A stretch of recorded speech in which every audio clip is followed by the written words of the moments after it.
Senhoras e senhores, bom dia a todos. Muito obrigado pela presença aqui nesse nosso Café China do Conselho Empresarial Brasil-China.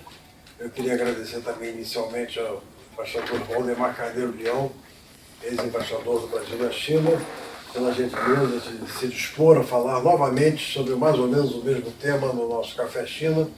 Tivemos uma reunião no Rio de Janeiro que foi muito bem sucedida, muito interessante. E como muitos dos nossos interlocutores paulistas mencionaram que não tinham tido a oportunidade de ir ao Rio de Janeiro para escutar o embaixador Waldemar, então resolvemos fazer aqui em São Paulo uma segunda apresentação e contando com isso, com a gentileza e a boa vontade do embaixador Waldemar Carneiro Leão. O Waldemar passou 2 anos e pouco na China. 2 anos e meio na China como embaixador, foi muito posto antes de voltar ao Brasil. E tem, digamos assim, talvez, do ponto de vista dos nossos representantes na China, talvez a visão mais atualizada sobre o que aconteceu. Estão de volta. Eu acho que nós temos que examinar, sobretudo, por essa velocidade de acontecimentos, nos coloca a examinar basicamente a dinâmica dos acontecimentos na China e como essa dinâmica impacta as relações bilaterais do Brasil com a China, que são relações cada vez mais importantes, cada vez mais são crescentes, são relações, digamos assim, a China é o nosso principal parceiro comercial hoje em dia, abrem-se aí as oportunidades no momento em que o Brasil atravessa uma grave crise política e econômica, da possibilidade de a China ser um investidor relevante no Brasil, particularmente no setor de infraestrutura, que é um setor que afeta imensamente a competitividade brasileira. E, nesse sentido, eu acredito que o conhecimento do que está acontecendo na China e uma especulação sobre o que quais são as tendências, qual é a dinâmica que está dito aqui, eu acho que é sumamente importante. E ninguém mais abalizado para dar essas opiniões como o nosso embaixador Waldemar Carneiro Leão.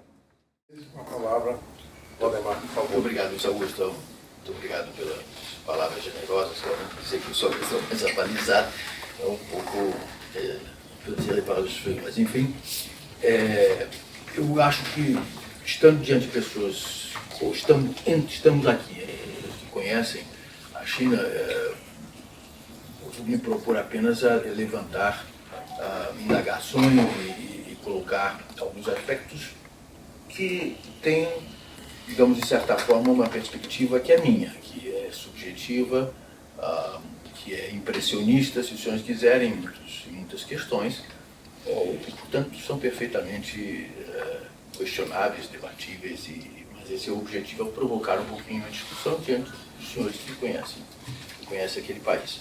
Não vou precisar recapitular as coisas, assim, a expressão novo normal é uma expressão que foi cunhada aparentemente pela McKinsey, o senhor Ian Davis da McKinsey, que foi usada aqui e ali, mas o certo é que desde que chegou ao poder o presidente Xi Jinping tem usado muito, e o Li Keqiang, primeiro-ministro, também tem feito muito dessa expressão. Ela tem conotações um pouco diferenciadas dependendo de quem a usa. Mas na China, claramente, a mensagem que está embutida nessa expressão é uma mensagem de uma realidade diferente daquela que os chineses estavam habituados, uma realidade que estará marcada por um crescimento menor, menos acelerado e, hopefully, melhor. Menor, porém melhor. Isso, enfim, é a ideia que está embutida. A ideia é muito no sentido de transmitir aos próprios chineses a percepção, a impressão, a mensagem que não será como antes. Eles não devem esperar um crescimento acelerado que a China teve durante 30 anos e que passou a se acelerar a partir de 2012. Será um outro patamar. O que eu me proponho a colocar aqui, debater, um pouco do que nós estávamos conversando uns minutos atrás. Qual é esse novo normal? Onde é que ele vai se situar? Qual será a velocidade? Para chegar lá, o que a China vai fazer e será que ela conseguirá fazer da forma que ela pensou fazer? A impressão que eu tenho, e ela está compartilhada também por muitos analistas, é de que a China tinha e tem um master plan para fazer essa transição de uma economia calcada em investimentos e exportações para uma economia calcada em serviços, consumo interno, inovação. Para simplificar, né? Eu estava presente na conversa do presidente Xi Jinping, quando ele esteve no Brasil em 2014, e ele falou um pouco ao presidente do CEF sobre os planos de reforma. E ele parecia naquela altura muito confiante, nem poderia deixar de ser, o presidente também estava muito confiante. E ele disse que entre 2013, quando começou a reforma, até 2020, quando era suposto terminar, supostamente já terminaria, eles teriam que tomar aproximadamente 330 medidas. 330. Naquela altura, ele disse que já haviam se tomado aproximadamente 80 dessas medidas, em um ano. O que se vê, no entanto, é que não parece, pelo menos não parece, que esse master plan esteja sendo implementado da maneira como eles previam. O que nós temos visto é o governo chinês em marchas e contramarchas, fazendo ajustes por aproximação e observando o comportamento da economia, o comportamento do mercado, e, quando necessário, voltando atrás. Ou, o que é muitas vezes pior, tentando corrigir e sempre de uma maneira muito desastrada, como foi a intervenção nas bolsas, como foi a desvalorização do de agosto de 2015, como tem sido a política cambial desde então, e, vamos dizer, entrar agora no macro mesmo, como tem sido a dificuldade do governo entre optar por uma política fiscal e monetária restritiva e, enfim, direcionar-se para o caminho da reforma, que iria precisamente na direção contrária. E há vários conflitos que são dilemas de qualquer economia, mas que no caso chinês adquirem uma escala colossal, mas que são conflitos naturais de uma economia que está, dilemas naturais de uma economia que está em processo de ajuste. Vou citar um desses dilemas. O governo chinês entendeu que era um momento de, atendendo a pedidos e às pressões, e querendo ele próprio que o renminbi, o yuan, se vocês quisessem, fizesse parte da cesta de especiais de saque, achou que era o momento de começar a flexibilizar a política de câmbio.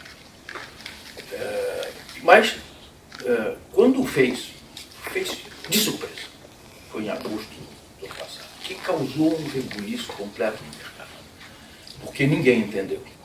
O que aconteceu, houve uma desvalorização de 2%, a partir dali o câmbio passou a flutuar um pouquinho dentro de uma faixa, e a flexibilização que eles entendiam que devia ser a repasse inicial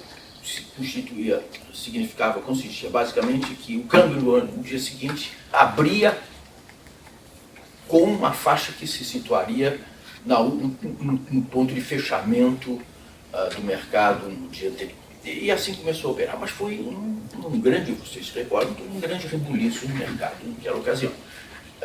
Porque alguns interpretaram aquilo como desvalorização competitiva, outros disseram que aquilo não era uma flexibilização de câmbio, que o governo continuava judiciário por vir, etc. E de lá para cá, a política cambial tem oscilado muito, mas tem ficado muito refém do seguinte problema. Para o renminbi, na sua tendência natural hoje, ao contrário do que quereriam os americanos, ele tenderia a uma desvalorização. Mas, agora, o renminbi é parte de uma cesta de moedas. A moeda começar a se desvalorizar, logo que entra na cesta de moedas privilegiadas, moedas eleitas, não fica bem. Segundo, uma desvalorização acelerada complicaria demais a vida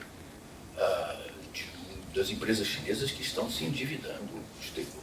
Se endividaram e continuam se endividando. Eu vou voltar rapidamente daqui a pouco à questão de investimentos chineses no exterior. Vocês devem ter visto na semana passada, semanas atrás, o anúncio de que a ChemChina vai comprar a Syngenta suíça pela módica quantia de 43 bilhões de dólares. Ela não está capitalizada a esse ponto, ela vai levantar dinheiro para isso, vai se endividar. Mas como ela, outras tantas. Então, se complicaria muito. Por outro lado, também a China ficaria vulnerável a pressões internacionais, que ela estaria por uma política competitiva, de desvalorização competitiva, de desvalorização. Bem, para manter isso, eles estão comprando muito yuan no mercado e vendendo dólar, mas comprando em grande quantidade. Isso se choca com o interesse deles mais recente de contrabalançar a desaceleração da economia com novas medidas de estímulo. Então, por um lado, eles fazem uma política expansionista, um afrouxamento monetário, por outro lado, eles enxugam o mercado, barbaramente, retirando o yuan de circulação para sustentar a moeda. Não vai ser fácil encontrar a linha de equilíbrio entre as duas coisas. Mas, voltando um pouco à minha linha de raciocínio, o que parece que, se nós olharmos os indicadores hoje da China, há alguns que são bons, há outros que não são bons. O que preocupa é que há aparentemente uma tendência à continuação de um decréscimo, uma queda em vários desses indicadores. Eu selecionei alguns que estão nas últimas informações da National Bureau of Statistics. Os positivos que eu selecionei aqui foram basicamente os seguintes. Os serviços cresceram 8,5% em 2015 e passaram a representar 50,5% do PIB. A indústria de alta tecnologia cresceu 10,2% em 2015, mais do que a indústria de transformação, que cresceu 7%. E em janeiro deste ano, agora, este último mês, o PMI para não manufaturados foi da ordem de 53, portanto apontando para um avanço das reformas. As compras de imóveis residenciais cresceram 16,6% e os comerciais 14,4%. As vendas no comércio de varejo, 10% de crescimento, e vendas online, mais 33%. Isso é o sucesso absoluto da Amazon chinesa. O consumo já alcança 66,4% do PIB, o que indica também uma tendência ao maior consumo das famílias, que é um dos objetivos da reforma. Isso são números chineses, não são muitos. Agora, há outros indicadores que também são chineses e que estão aqui, que eu vou rapidamente mencionar. Alguns são de natureza estrutural. A população economicamente ativa, a população de 19 a 59 anos, continuou a diminuir. Como se sabe, a população econômica atingiu seu pico em 2012. Ainda não vai. A população econômica vai continuar crescendo. A população total da China continuará crescendo, só que a população economicamente ativa parou em 2013 e agora vai continuar, vai começar a decrescer. Atingiu o pico em 2012, a perda líquida no último ano, ou seja, mortes e nascimentos, foi de 4,8 milhões de pessoas. Hoje a população economicamente ativa representa 63,3% da população. Mas a queda da população ativa é um dos fenômenos que preocupam os chineses, tanto que eles estão abandonando a política de filho único, ou flexibilizando a política de filho único, e, segundo alguns, já tarde. A pressão do crescimento urbano continuou em 2015. A população urbana já representava 56% da população total. O objetivo da China é chegar mais ou menos a 70%, e aí para. Outros indicadores que não são propriamente positivos são os seguintes: construção de novas moradias, redução de 14,6%. Aquisição de terrenos para novas construções, 31,7% a menos. Investimentos em ativos fixos, exceto na zona rural, 12% a mais, o que significa 3% a menos do que em 2014. Empréstimos do sistema financeiro doméstico, menos 0,6,8%. PMI de janeiro, 49,4% contra 49,6% em dezembro. Continuou descendente. As exportações caíram 1,8% e as importações 13,2% em valor. A indústria cresceu apenas 6%, passando a representar 40% do PIB. Na esfera financeira, a saída de capitais é um dos temas que mais preocupa. Vocês devem ter lido no jornal, a China teve uma perda, uma saída de aproximadamente $1 trilhão em 2015. Em janeiro último saíram mais 100 bilhões. O saldo líquido, quer dizer, entre entradas e saídas, em 2015 já revelava uma baixa de aproximadamente 650 bilhões nas reservas chinesas, que agora estariam em torno de 3,3 bilhões, como estavam quase 4. O mercado de capitais tem tido intervenções sucessivas do governo, todos nós lembramos do colapso da Bolsa de Xangai, e ficou as bolsas chinesas, particularmente Xangai e Shenzhen, mas particularmente Xangai, ficou uma situação muito curiosa, porque quando as bolsas de Xangai sobem, ninguém acredita no vigor da subida, quando elas caem, gera o pânico. Então, é um pouco paradoxal. A gente acredita ou não acredita, mas enfim, a situação que ficou foi um pouco essa. E o mercado de câmbio é esse que eu comentei com os senhores, que é um mercado de câmbio que se tornou muito nervoso. Portanto, muito sujeito à especulação. Há gente que continua, como vocês sabem, apostando na desvalorização mais significativa do mundo. George Soros é um deles. Tem levado o governo chinês a fazer advertências a calculadores, e no último fim de semana o presidente do Banco Central da China veio a público, coisa que raramente se faz, para questionar essas especulações, enfim, desmentir essas especulações e dizer que a China não vai desvalorizar, que a economia vai muito bem, obrigado, que as saídas de capitais não fogem a um padrão já previsto e que não há, portanto, nenhuma razão para pânico, e que esses que estão apostando contra a China vão se arrepender. Bom, essa é a situação da política cambial. Como eu disse antes, acho que todos nós podemos argumentar que são dilemas comuns em países que estão sujeitos a ajustes, mas o tamanho da China faz com que realmente esses ajustes sejam muito difíceis de operar com uma velocidade controlada, ou podem ir depressa demais ou devagar demais. O exemplo do transatlântico, que tem que mudar de rota, é típico. vai aos pouquinhos.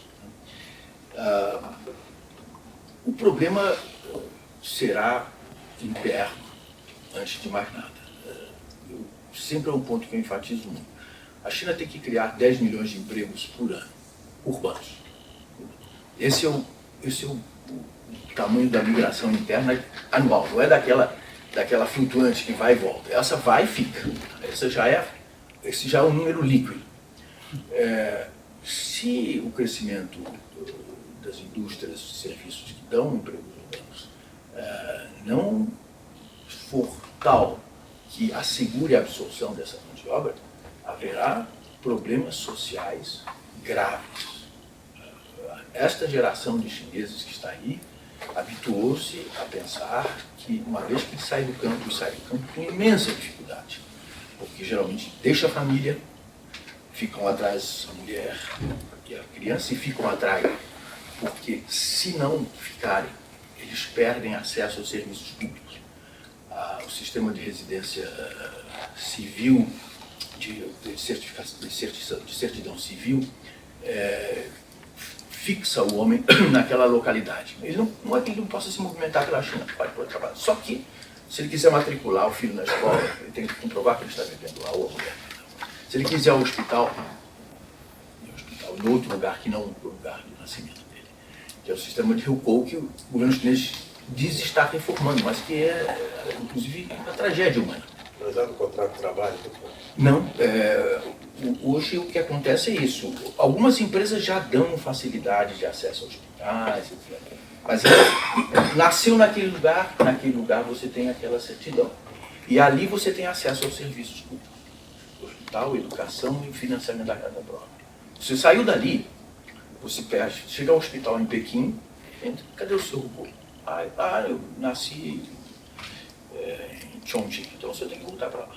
Nós não podemos. Se o governo não assegura a criação de um número X, esse número X de empregos urbanos, a decepção que isso vai gerar é muito grande. Antes, essa decepção, essa frustração era mais facilmente contida. Por quê? Porque a informação não se disseminava. Hoje, a informação circula, não obstante a repressão que ainda existe. Circula porque já existem as redes sociais.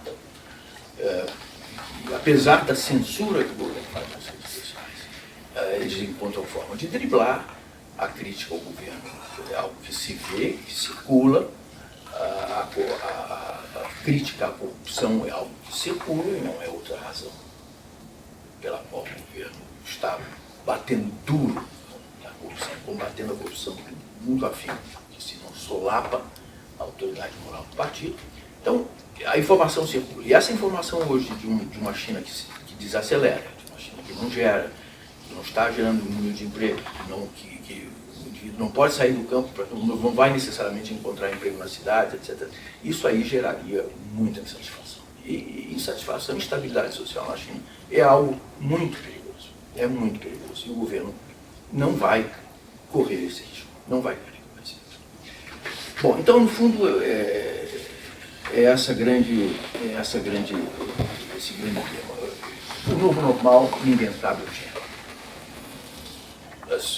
Nós estávamos comentando ali, vai ser 6,5, 6,3, o governo quer 6,9. Eu me lembro de um artigo do Martin Wolf, comentarista do Financial Times, há uns 2 anos atrás. Ele disse, não, o governo chinês anunciou que a China vai crescer 7,5% este ano, se foi em 2014.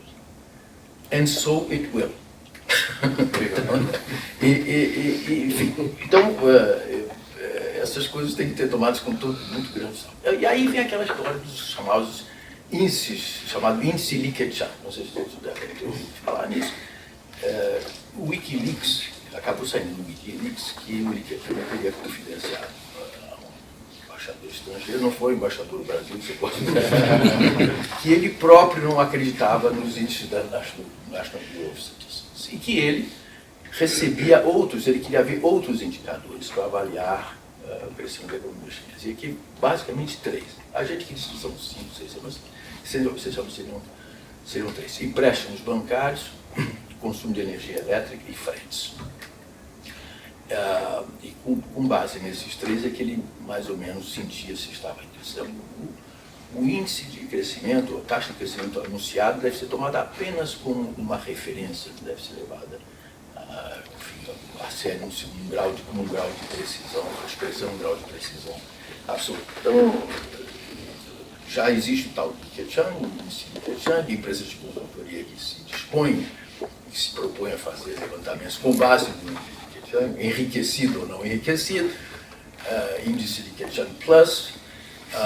Eu sei que esses cálculos todos dão variações assim, dos últimos 4, 5 anos, variações que vão de 3 a 7%. O certo é que nós estamos, de um lado, diante de uma cifra do governo chinês que disse que ia ser algo próximo de 7, aí foi 6,9, uma extraordinária coincidência, e pessoas muito descrentes. O FMI está em 6,3, mas abaixo disso você deve ter visto umas declarações. Uma entrevista com Michael Patterson, professor de Pequim, deu ao valor a questão de semana atrás. Ele acha que nos próximos anos a China não cresce mais de 3%. Mas, enfim, nós estamos diante de um emaranhado que nós não sabemos onde, com maior precisão, de se situará. Então, digamos, o tipo da minha conversa aqui, o novo normal, eu não sei o que ele é. Sabe-se que há algo de menor crescimento do que antes. Onde ele vai se situar? Não sei, mas, e aqui é a minha convicção pessoal, esse bottom line vai ser ditado essencialmente por imperativos de natureza social e política. Se houver um risco de que a economia esteja desacelerando, esteja fugindo ao controle, o governo vai jogar a reforma por água abaixo. Ele vai abandonar temporariamente, por quanto tempo não se sabe, como aconteceu, por exemplo, como todos estão demonstrando no número de janeiro. O governo começou outra vez a abrir as comportas do crédito, supostamente para aliviar as dívidas das empresas e dos governos locais. Ou seja, o que significa isso? Significa que atingiu aquele limite, o 6,9 é o chão, é o piso dessa queda, ou é pior que isso e não se sabe? E eles não divulgam, ou a tendência é para algo pior e eles querem se pregar. O certo é que o governo já está outra vez afrouxando as rédeas, portanto adiando a solução do problema de endividamento que é muito sábio. Então, o novo normal é algo ainda muito nebuloso, e eu acho que ninguém pode com segurança dizer em que nível se situa ou em que nível se situará nos próximos anos. Dito isso, enfim, o que significa para o Brasil? Significa, tem efeitos na área comercial e na área de investimentos, essencialmente. Na área comercial, acho que nós já vimos tudo isso. É um desastre. É um desastre. Os números que eu tenho aqui não revelam a totalidade do problema. Nós tivemos uma queda de apenas 5 bilhões de dólares de exportações para a China em relação a 2014. Em 2014 exportamos 40 bilhões, em 2015 35. Mas isso não revela a realidade. Por quê? Porque se nós formos olhar volume e valor, nós vamos ver que nos grandes itens de nossas pautas de exportação, sistematicamente exportamos muito mais para receber o mesmo, ou um pouquinho menos, ou um pouquinho mais. Então, há um passo colossal. A China está estocando petróleo. A China continua importando minério, continua importando minério, mas aumentou suas exportações de aço, e não creio que vai aumentar mais, porque ninguém mais aguenta o aço chinês, aumentou 20% das exportações de aço no passado. Eles vão ter que fechar, vão ter que cuidar, com uma capacidade instalada, estou com a capacidade instalada de 1 bilhão 150, 1 bilhão 250 milhões de toneladas, produziram no ano passado como 150 milhões apenas. Já não é uma capacidade ociosa que é respeitada e é capaz disso ainda piorar. A soja também foi um caso em que, apesar de não ter tido, de certa forma, A China continua importando, importava antes. O Brasil vendeu mais, passou os Estados Unidos, como principal fornecedor, vendeu muito mais para receber um pouquinho menos. O petróleo foi outro caso. As nossas vendas de petróleo subiram, nós exportamos para a China 34% do que nós vendemos em óleo. Nós tínhamos exportado 21% em 2014. Foi um salto, portanto, de 136% em valor. Mas apenas 19%, 136% em volume, mas apenas 19% em valor. Ou seja, ferro-ligas, essa situação. Nós conseguimos ficar num patamar de queda, digamos, acolchoada, porque vendemos adoidado, muito mais do que havíamos vendido. Esse é o lado que é um desastre. Acho que não há, nós temos que, pessoal aqui de ferro, minério, algo que eu próprio Murilo, é uma pessoa que defende essa ideia. O sonho do superciclo acabou. A grande onda, etc.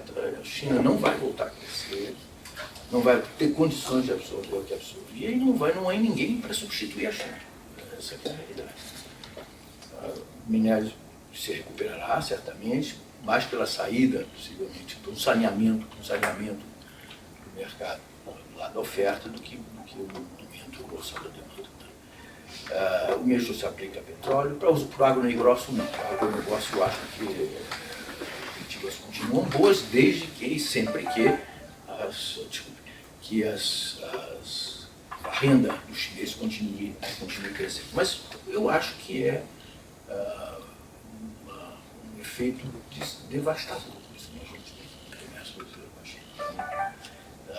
Uma insistência. Bom, o silver lining dessa história toda são os investimentos. Os chineses estão se lançando ao exterior, o mercado doméstico já não comporta, aquele tamanho, a escala dessas empresas, precisam sair, precisam exportar, precisam botar tecnologia, precisam conseguir contratos ou fazer aquisições importantes. Essas aquisições, se a gente olhar, elas na Europa, sobretudo, mais, nos Estados Unidos um pouco menos, e muito menos ainda no Brasil. Na Europa, os chineses vão para comprar marca e tecnologia. No caso da Syngenta, isso ficou muito, muito claro. É uma preocupação permanente deles, a ideia dos transgênicos, eles não têm pesquisa suficiente para acompanhar o que está ocorrendo no mundo. Então, vamos lá. Quem é que existe no mercado? É a Monsanto, é a Syngenta, e compra a Syngenta. A Monsanto não está à venda, vamos comprar a Syngenta. E alguns dizem, inclusive, que pode dar problema lá na frente, que pode haver problemas com os reguladores. Mas vamos ver. Do que a China já está vendo? A China passou a ser exportadora líquida de capital em 2014. Em 2015 ela exportou algo como 126 bilhões,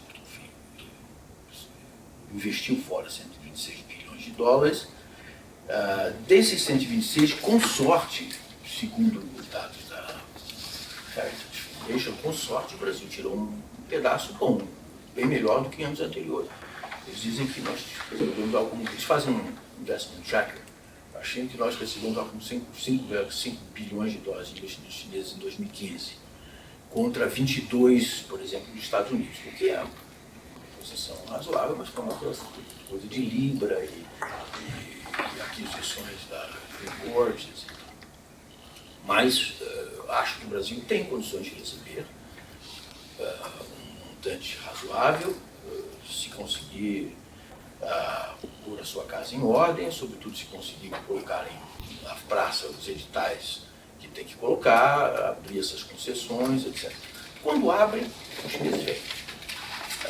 Só que a gente anuncia, não há. Nós tivemos uma longa conversa com o Luiz Augusto sobre isso, ele me contou um caso de uma ferrovia que está desde a época que ele estava lá e que continua sendo objeto de não, o governo vai, volta, e o edital não está bom, e o TCU opina e volta atrás, e o modelo muda, enfim, é uma tragédia essa história. Certo é que eu acho que eles têm interesse, há apetite. O Brasil continua sendo, e talvez mais agora, dólar, um mercado atraente, eles apostam no longo prazo. E é um dado que eu não posso deixar de situar, porque, em se tratando da China, é um dado crucial. Gente, é crucial. O entendimento político desses dois países. Em se tratando da China, se isso não houver, nós não teremos. E eu acho que é um dado que a política externa brasileira, nossa, tem que cultivar muito. Nós temos que ter consciência que os chineses gostam de uma relação fundada em confiança recíproca, parceria estratégica, aquela terminologia que eles gostam de usar. Então, eu acho que é mais ou menos isso que eu queria colocar para discutir com vocês, que eram umas conclusões aqui que eu queria tirar. Recapitulando, para mim não estão definidos os contornos do que seja esse novo normal, em que velocidade a China se situará, se estabilizará e que qualidade de crescimento ela terá. Segundo, minha opinião pessoal, o governo não vai hesitar em introduzir estímulos sempre que o crescimento for parecer a esse governo insuficiente para gerar o número de empregos urbanos que ele considera adequado. Essa desaceleração e essas incertezas na China, como eu digo, há marchas e contramarchas, a gente viu o governo ir à frente lá, o mercado de capitais, o governo estimulou, porque as empresas chinesas não se financiam no mercado de capitais, se financiam na rede bancária. O governo então disse, isso está errado, fundamentalmente errado. As empresas ali no mercado de capitais. Vamos todos para o mercado de capitais, nós temos, o povo chinês tem que ir para o mercado de capitais. 50 milhões de pequenos investidores estão registrados na Bolsa de Xangai. Todo mundo, até estudante. Aquilo foi crescendo, uma bolha, crescendo, quando o negócio furou. Uma tragédia nacional, as velhinhas choravam, enfim.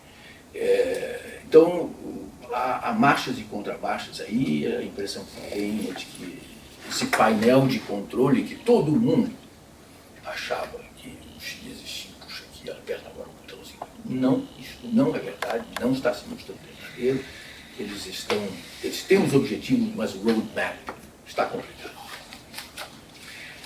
O setor de energia e minerais metálicos estão grandemente debilitados por conta da China, e as economias emergentes que dependem desse produto, principalmente Brasil e Rússia, entre outros, estão com um viés recessivo muito grave. A preocupação e o pessimismo voltaram a rondar os mercados, como todos sabem, está levando os bancos centrais a fixar taxas de juros negativas, sem a certeza de que essas taxas vão provocar o efeito desejado e com o risco de que possam desestabilizar o outro lado, que são as instituições financeiras. Zero, com taxa negativa a zero, os bancos começam a ficar em situação complicada.